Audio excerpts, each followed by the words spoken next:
years ago, Sebastiano was doing a trip with Co-Brand, the importer of their wines, and they were working the market, so they were going throughout New Jersey to sell and taste people on their wines.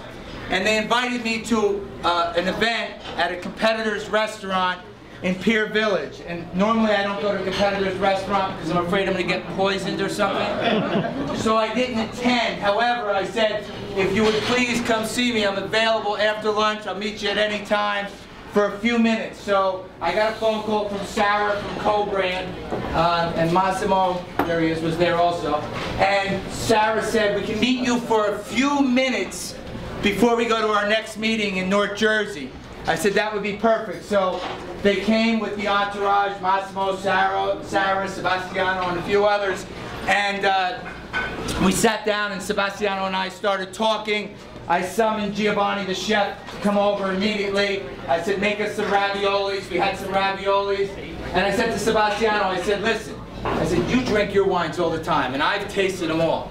Can't we open something else? Let's drink something fun. So he said, absolutely.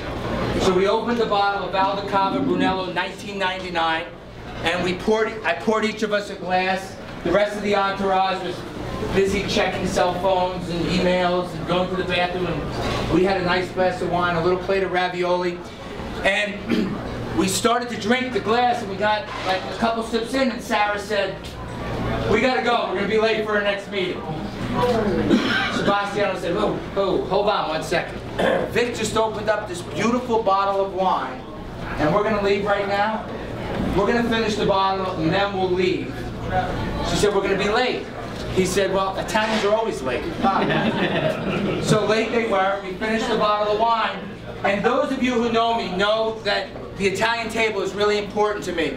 So that time at the table, drinking the wine, meeting a friend for the first time, eating the ravioli, talking about wine, finishing the bottle of wine is important.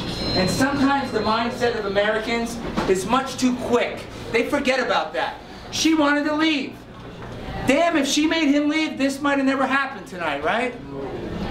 So the important part is that sit there, enjoy the wine, enjoy the company, enjoy the food, enjoy the Italian table, and who the hell knows who you're going to meet? I met him 5 years ago today. Recently, Antonio Galloni of the Wine Advocate, probably the most famous of all Italian wine writers, wrote that Tenuta San Guido is on a roll these days.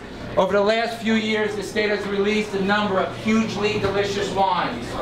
The new releases, which we're going to drink tonight, are aligned with the respective vintages.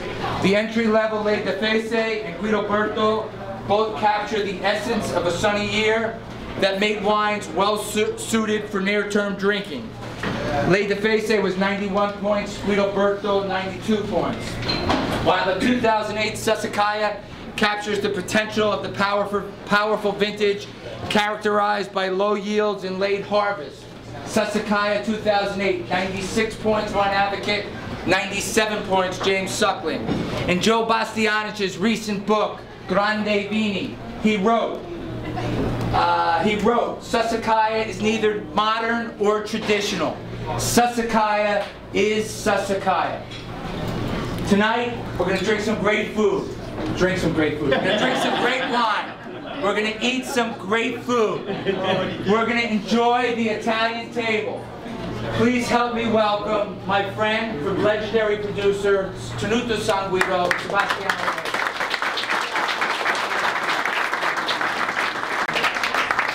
Thank you very much. It's hard to speak after these beautiful words, but it's really true that we met. It seems much less than 5 years, which is a good sign. I represent the three wines that we're going to drink, the three wineries that we're going to drink tonight: Tenuta San Guido, Tenuta di Sarviano from Orvieto, and Agricola Punica, which is our new baby from Sardinia. Just a few words about Tenuta San Guido. Tenuta San Guido, it's it's the name of the producer of Sassicaia, not only of Sassicaia, like Victor say, of Guido and Lady Fese. It's a property that is in the coastal area of Tuscany. The sea makes a perfect climate. It makes an excursion between night and day. So the days are not so warm like in other parts of Tuscany, maybe in inland, like Montalcino, you have 10 degrees. There's a person here that came to visit, I forgot your name, he came to visit me in July, and it was 40 degrees, which I was telling him that it's usually cooler than the rest of Tuscany. He didn't believe me, but then in Florence it was 50 degrees. And so that's really helped us to make great wines. I always say that in Bulgaria, if you make bad wines, you have to be very good. We are located in the south part of Livorno, in the coastal area of Tuscany. It's an estate roughly 6,000 acres, which for Italy, even for Texas maybe, it's large. And we have the vineyards in the hills. We have my grandfather always have believed in Cabernet Sauvignon and Cabernet Franc, and then so he planted these grapes in the 40s, 1940s, just after the war, when nobody was thinking about Italian wines, about quality. The Italian wines at that time were terrible, and he had this idea of changing that. So for 30 years we produce only Sassicaia, Cabernet Sauvignon, Cabernet Franc. Many writers say, and we are very happy, say that we are the benchmark of Italian wines. And lately, in the last 10 years, we have decided to produce also 2 more wines, which are called Lady Fese and Guido, which is an entry level Cabernet Sauvignon and Sangiovese for Lady Fese and Cabernet Sauvignon and Merlot for Guido. Tonight we have also 2 more wines, 2 more wineries, Orvieto Classico from Salviano, Umbria, and Agricola Punica, Baruan Montesso from Sardinia. Orvieto Classico, it's the first denomination, it's the first DOC denomination that was granted in Italy.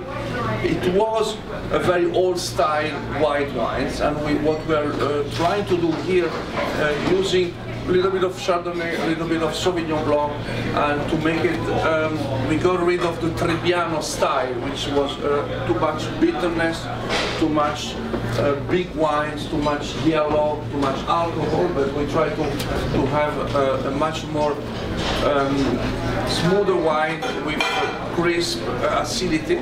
And I think the Orvieto that I forgot the vintage should be 2010. It shows tonight. And then the second wine is Lady Fese, which is the first wine from San Guido. Lady Fese means the tusk of the wild boar. And we are full of wild boars in the property, and it's a Cabernet Sauvignon and Sangiovese. And then we will go on to taste the Sardinian wines, which is a project that I really care. It's I own part of the company, and it's a new region. Well, it's not a new region, but it's a new region for wine, which we really believe. So please enjoy the beginning, and then we'll speak about the other wines. Thank you very much.